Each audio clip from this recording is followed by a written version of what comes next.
Hall का एक बेहद सीरियस माहौल है। सामने स्क्रीन पर ट्रिग्नोमेट्री का एक लंबा सा सवाल आता है और सवाल में लिखा है कि 27 की power sine x multiplied by 81 की पावर कॉस एक्स।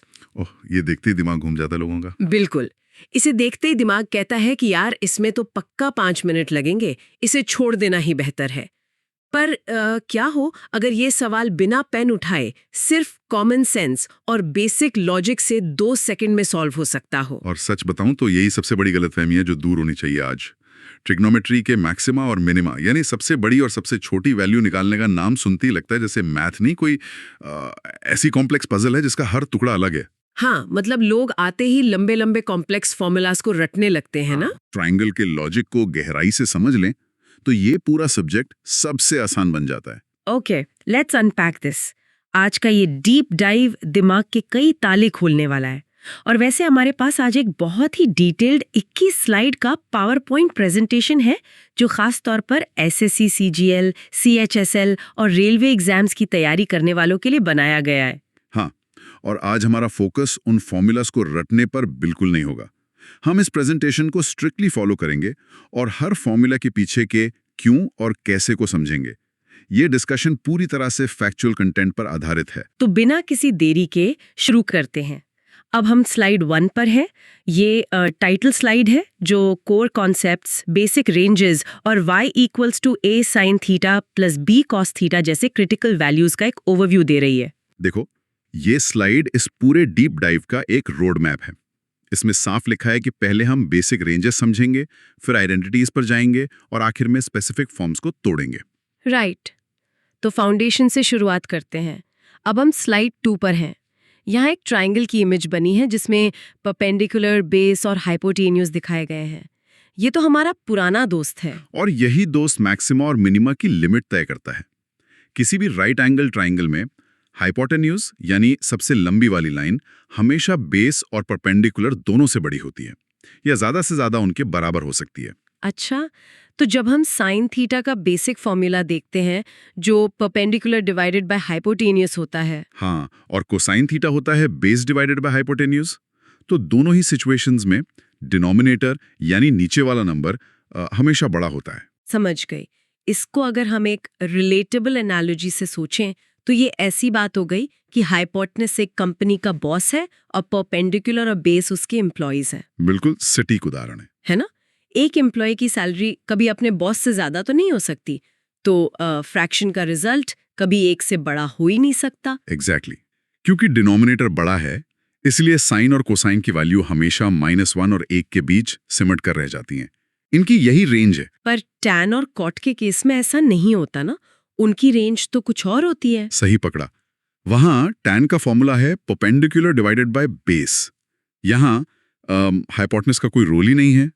परपेंडिकुलर और बेस आपस में कोई भी बड़ा छोटा हो सकता है। तो क्योंकि इन दोनों पर बॉस का कोई कंट्रोल नहीं है, इनकी आपसी वैल्यू कुछ भी हो सकती है। इसीलिए टैन और कॉट की रेंज -∞ से +∞ तक जाती है।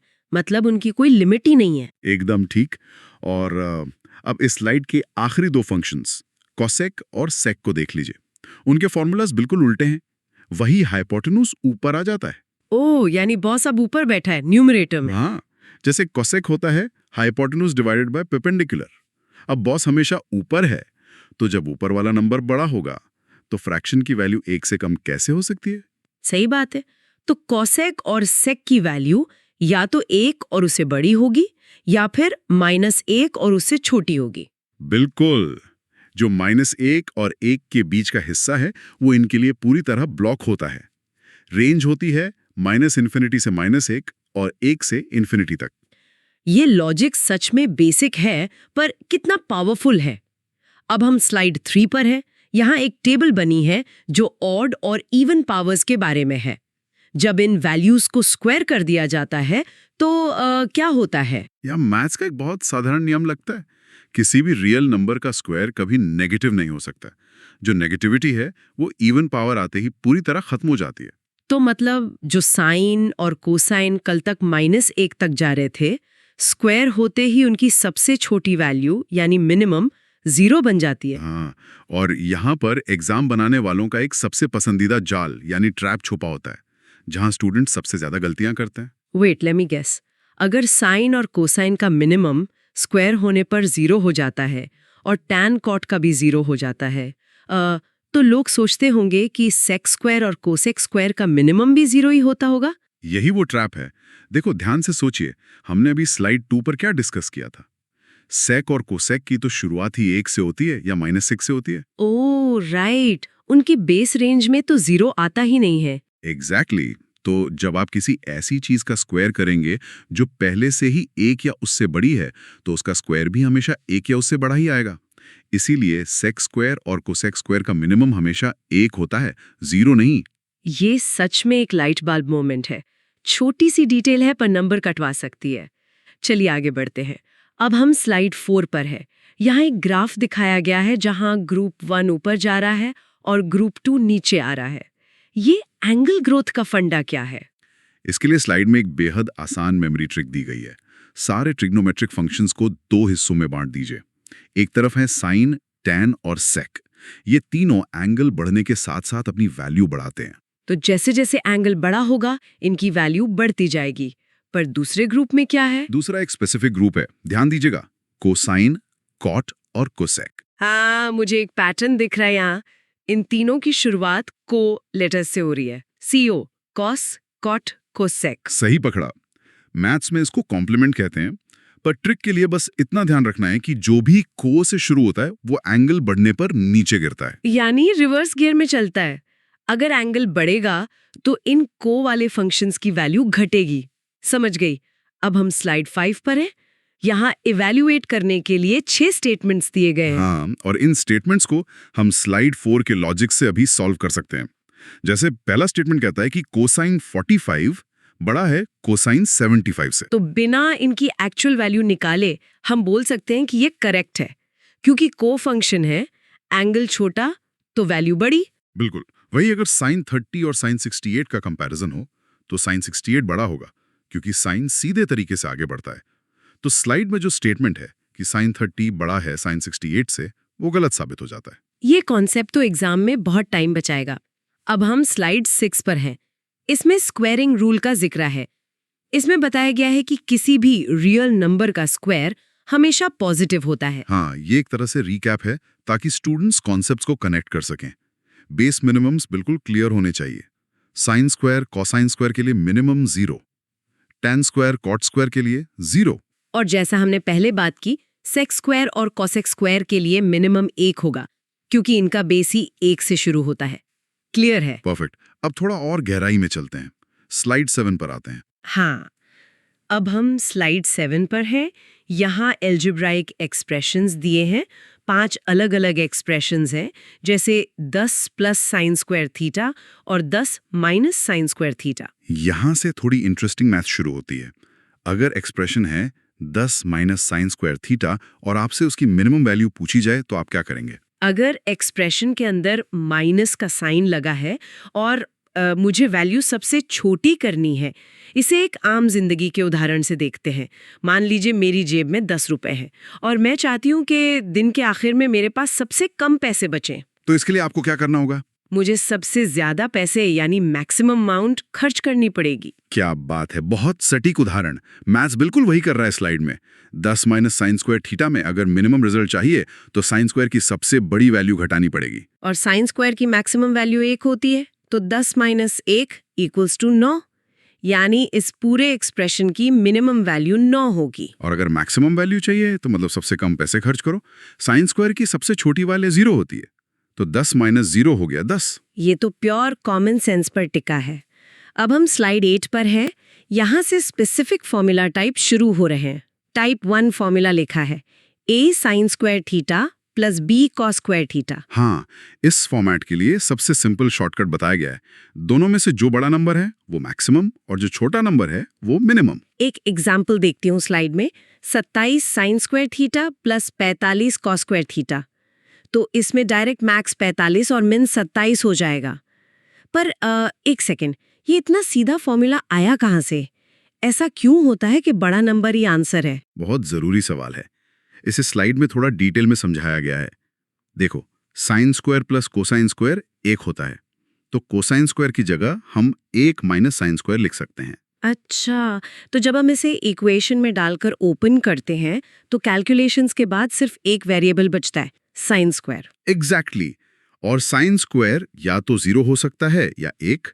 अगर 0 रखें तो पूरी वैल्यू b बन जाएगी और अगर 1 रखें तो सॉल्व होकर पूरी वैल्यू a बन जाएगी। ओह, तो आखिर में हमारे पास सिर्फ दो ही नतीजे आते हैं, a और b। इन्हीं दोनों के बीच सारी वैल्यूज घूमती रहेंगी, तो जो बड़ा होगा वही मैक्सिमम होगा। ये जानकर दिमाग शांत हो गया कि इसके पीछे एक ठोस एल्जेब्राइक प्रूफ है। सही कहा। अब अगले टाइप पर चलते हैं। अब हम स्लाइड 9 पर है। यहाँ टाइप 2 फॉर्मूला है जहाँ पावर्स प्लस नहीं बल्कि आपस में मल्टीप्लाई हो रही हैं। फॉर्मेट है साइन की power n theta multiplied by cos की power n theta. Multiplied powers का ना एक अपना अजीब बिहेवियर होता है। जब आप उन नंबर्स को आपस में मल्टीप्लाई करते हैं जो 1 से छोटे होते हैं तो वो और भी छोटे होते जाते हैं। इस स्पेसिफिक फॉर्मेट की मैक्सिमम वैल्यू हमेशा फिक्स्ड होती है। हाँ, स्लाइड में लिखा है 1 डिवाइडेड बाय 2 की पावर n, यानी 1/2 टू द पावर n। पर जब बात मिनिमम की आती है तो रूल थोड़ा बदलता है। पावर n का नेचर देखना पड़ता है। नेचर यानी कि पावर ऑड है या इवन है। स्लाइड में एग्जाम्पल 1 है जहां n इक्वल्स टू 6 है जो कि इवन है। तो क्योंकि इवन पावर्स नेगेटिव नहीं होने देती इसलिए मिनिमम वैल्यू सीधा 0 होगी। और एग्जाम्पल 2 में n इक्वल्स टू 5 है जो ऑड है, तो मिनिमम वैल्यू उस मैक्सिमम वैल्यू का ठीक उल्टा यानी नेगेटिव हो जाएगी, -1/2 टू द पावर 5। एकदम सही। ऐसे फॉर्मेट में पावर को पहचानना सबसे अहम कदम होता है। चलिए अब थोड़ा और प्रैक्टिकल लेवल पर चलते हैं। अब हम स्लाइड 10 पर है। ये है टाइप 3 फॉर्मूला, लीनियर कॉम्बिनेशन। यहाँ ना कोई स्क्वायर है ना मल्टीप्लिकेशन, सिर्फ सीधा एडिशन है। a sine theta plus b cosine theta. इसको मैथ की भाषा में पाइथागोरन पाथ फॉलो करना कहते हैं। दरअसल जब एक साइन वेव और एक साइन वेव आपस में जुड़ती हैं तो वो एक बिल्कुल नई वेव बनाती हैं। तो उस नई वेव की सबसे ऊंची चोटी यानी एम्पलीट्यूड कैसे निकलेगी? वो उन दोनों कोएफिशिएंट्स यानी a और b के स्क्वायर करके जोड़ने के रूट के बराबर होती है। फॉर्मूला बन गया +- √² a² + b²। Let me process that. Slide में एक एग्जाम्पल है 3 sine theta plus 4 cosine theta. तो 3 का स्क्वायर 9, 4 का स्क्वायर 16, टोटल हुआ 25 और 25 का रूट होता है 5। हाँ, और वैसे ये वही याद किए हुए पाइथागोरन ट्रिपलेट्स हैं, 3, 4 और 5। ओह हाँ, तो सीधा सीधा इसकी मैक्सिमम वैल्यू +5 आएगी और मिनिमम वैल्यू -5 आएगी, बिना लंबा कैलकुलेशन किए। बिल्कुल, पर एग्जाम वाले इतना आसान सवाल तो देंगे नहीं। वो इसी टाइप 3 को एक ऐसी शक्ल देकर पेश करते हैं कि स्टूडेंट डर जाए। वही सवाल जो हमने इंट्रो में डिस्कस किया था। अब हम स्लाइड 11 पर है। यहाँ वही ट्रिकी एक्सपोनेंट बेसिस ट्रिक वाला सवाल है। 27 की power sine x multiplied bye 81 की पावर कॉस x। देखो, इसमें थोड़ा अलजेब्रा मिलाना पड़ता है। सबसे पहले दोनों नंबर्स के बेस को कॉमन बनाइए। 27 और 81 दोनों 3 के मल्टीपल्स हैं। राइट, तो 27 को हम 3 की पावर 3 लिख सकते हैं और 81 को 3 की पावर 4। तो इक्वेशन बन जाएगी 3 की power 3 sine x multiplied by 3 की पावर 4 कॉस x। और मैथ्स का बेसिक रूल कहता है कि जब बेस सेम हो और मल्टीप्लाई हो रहा हो तो उनकी पावर्स आपस में ऐड हो जाती हैं। अरे वाह, तो ये बन गया 3 की पूरी पावर ब्रैकेट में 3 sine x plus 4 cos x। ये पावर तो सीधा सीधा वही टाइप 3 वाला लीनियर इक्वेशन बन गया। समझ गए आप फंडा? अब बस उसी पावर की मैक्सिमम और मिनिमम वैल्यू निकाल लीजिए। हम जानते हैं 3 और 4 से 5 आता है, तो मैक्सिमम पावर 5 हो गई। आंसर आएगा 3 की पावर 5 और मिनिमम आएगा 3 की पावर -5। इन्होंने सवाल के अंदर सवाल छुपाया था। Brilliant trick. एक बार मैकेनिज्म समझ आ जाए तो डरने जैसा कुछ नहीं है। पर अब हम उस एरिया में आ गए हैं जिससे डेंजर जोन कहा जा सकता है। हाँ, अब हम स्लाइड 12 पर है, टाइप 4a फॉर्मूला। ये रेसिप्रोकल स्क्वायर्स के बारे में है। फॉर्मेट है a sine square theta plus b cosec square theta. इसे डेंजर जोन क्यों कहते हैं? क्योंकि बाकी जगह डायरेक्ट रूल लगते हैं, पर यहाँ एक शर्त यानी कंडीशन लगती है। जब भी ऐसी दो टर्म्स हों जो एक दूसरे की रेसिप्रोकल हों, तो उनका एक universal arithmetic mean geometric mean यानी AMGM रूल लगाया जाता है।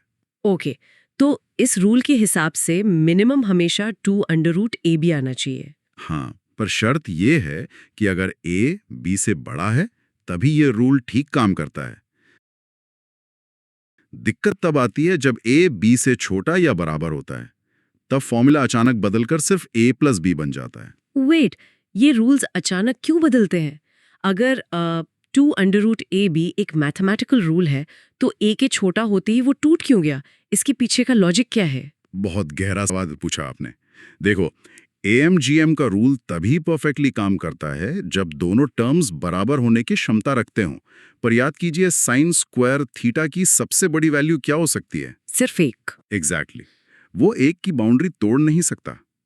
जब A बड़ा होता है और B छोटा होता है तो उन्हें बैलेंस करने के लिए साइन की वैल्यू एक के अंदर ही मिल जाती है। पर जब A छोटा हो और B बड़ा हो, तो इक्वेशन ऐसी डिमांड्स करती है जो साइन स्क्वायर की औकात से बाहर है, यानी एक से बड़ी वैल्यू। और साइन एक से आगे जा नहीं सकता। तो वो हार मानकर अपनी सबसे बड़ी हिम्मत यानी एक पर आकर रुक जाता है, और जब हम वहां एक वैल्यू पुट करते हैं तो सीधा A+B बचता है। ओह, इसका मतलब ये रूल इसीलिए बदला क्योंकि एम्प्लॉय बॉस को ओवरपावर नहीं कर सकता। वो बैलेंस मेंटेन करने की कोशिश करता है, पर लिमिट क्रॉस होने पर थककर बाउंड्री पर बैठ जाता है। सही समझे। स्लाइड के एग्जाम्पल में यही फर्क क्लियर किया गया है। मैक्स तो हमेशा इन्फिनिटी होता है इसमें। अब हम स्लाइड 13 पर हैं। टाइप 4B फॉर्मूला, ये A cosine square theta plus B sec square theta के बारे में है।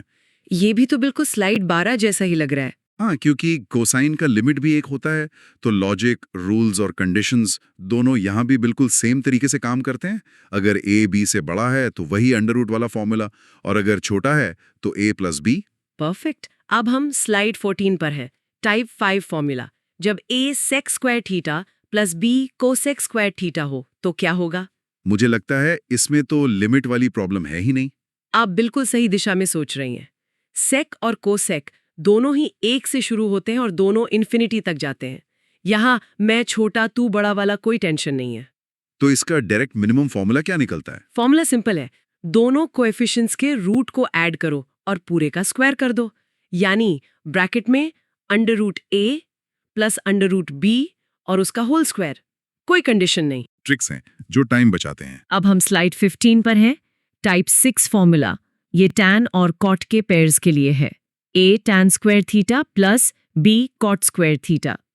इसे देखकर तो बहुत सुकून मिल रहा है। इसे पढ़ते ही आंखें चमक जानी चाहिए, क्योंकि इसका एक ही यूनिवर्सल रूल है। यहाँ A और B में कौन बड़ा है इसकी फिक्र करने की जरूरत ही नहीं है, क्योंकि टैन और कॉट दोनों इनफाइनाइट तक जा सकते हैं, राइट? तो वो बाउंड्री पर फंसेंगे नहीं। एग्जैक्टली। इसलिए यहाँ हमेशा सीधा सीधा वही AMGM वाला रूल लगेगा। मिनिमम की वैल्यू होगी 2√AB। मतलब चाहे सवाल में 25 tan square plus 4 cot square हो या उल्टा हो, जवाब दोनों ही कंडीशंस में 20 आएगा। सोचने वाली बात नहीं, बस फॉर्मूला लगाओ। अब हम स्लाइड 16 पर हैं। आइडेंटिटी मिक्सेस और इवन पावर्स। ये थोड़ा स्पेशल कॉन्सेप्ट है। यहाँ दो चीजें बताई गई हैं। पहला है cosine square x plus sec square x is greater than और इक्वल टू 2, और दूसरा जहां साइन और कोसाइन पर इवन पावर्स हों और वो ऐड हो रहे हों। जैसे साइन की पावर 4 थीटा प्लस कॉस की पावर 4 थीटा। इसमें क्या ट्रिक है? इन ऐसे स्पेसिफिक कॉम्बिनेशंस की सिमेट्री 45 डिग्री एंगल पर सबसे बेस्ट वर्क करती है। मिनिमम वैल्यू निकालने के लिए लंबा मैथ नहीं करना, सिर्फ थीटा को 45 डिग्री रख देना है। बस इतना आसान। 45 डिग्री की वैल्यू रखो और आंसर निकाल लो। नाइस। अब हम स्लाइड 17 पर हैं और ये मेरी फेवरेट स्लाइड लग रही है। Rapid fire memory matrix. ये पूरी एक चीट शीट है, एक मैट्रिक्स जिसमें हमने जो 6 फॉर्मेट्स पढ़े उनका क्विक समरी है। Linear, multiplied, basic squares, reciprocal squares और स्पेशल पेयर्स सब एक जगह। ये एग्जाम से पहले रिवाइज करने के लिए परफेक्ट है, ताकि सब कुछ दिमाग में कनेक्ट हो जाए। चलिए अब अपने दिमाग को थोड़ा दौड़ाते हैं। अब हम स्लाइड 18 पर हैं। ये प्रैक्टिस चैलेंज 1 है। हाँ, और अब हमें बिना पेन उठाए इन चैलेंजेस को सॉल्व करना है। पहला सवाल है, 15 sine square theta plus 10 cos square theta की मिनिमम वैल्यू क्या है? ये तो टाइप 1 का डायरेक्ट लॉजिक है। बड़ा नंबर मैक्स और छोटा नंबर मिन। तो इसकी मिनिमम वैल्यू 10 होगी, यानी ऑप्शन बी। बिल्कुल सही। टाइप 1 का लॉजिक लगाकर तुरंत जवाब निकल गया। अब हम स्लाइड 19 पर हैं। Practice challenge 2। ये एंगल रूल्स के ऊपर सवाल है। 4 स्टेटमेंट्स दिए हैं और पूछा है कौन सा सही है। दिमाग तुरंत कॉस वाले नियम पर जाना चाहिए।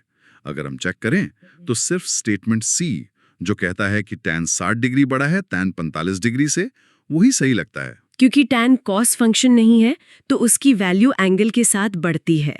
60 बड़ा है 45 से तो वैल्यू भी बड़ी होगी। एकदम परफेक्ट, एलिमिनेट किया। अब हम स्लाइड 20 पर हैं। Practice challenge 3। 6 sine theta plus 8 को साइन थीटा की मैक्सिमम वैल्यू पूछी गई है। यहाँ टाइप 3 यानी पाइथागोरियन पाथ का रूल लगेगा। प्लस अंडर रूट 6 का स्क्वायर प्लस 8 का स्क्वायर। 6 का 36 और 8 का 64, टोटल हुआ 100। 100 का रूट हुआ 10, तो आंसर बी सही है। बिल्कुल।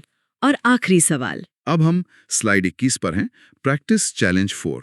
4 sine square theta plus 25 cosec square theta की मिनिमम वैल्यू। यहाँ रुककर ध्यान दीजिए, इसमें ट्रैप छुपा है। हाँ, ये टाइप 4A रेसिप्रोकल जोन है। यहाँ A यानी 4, B यानी 25 से छोटा है, A is less than equal to B। तो 2√AB वाला फॉर्मूला यहाँ फेल हो जाएगा। हाँ, सही लॉजिक A प्लस B का लगेगा। यानी 4 प्लस 25 बराबर 29। तो आंसर ए सही है 29। एकदम बढ़िया। तो देखिए, आज के इस पूरे डीप डाइव का निचोड़ यही है कि मैक्सिमा मिनिमा कोई हवा नहीं है। बेसिक रेंजेस का कनेक्शन सीधा हाइपोटेन्यूज से है और कैसे कंडीशंस और माइनस साइंस इस पूरे खेल को बदल देते हैं। अगर मैं एग्जाम देने वालों के लिए 3 की टेकअवेज निकालूं तो पहली, को फंक्शंस एंगल बढ़ने पर हमेशा घिरते हैं।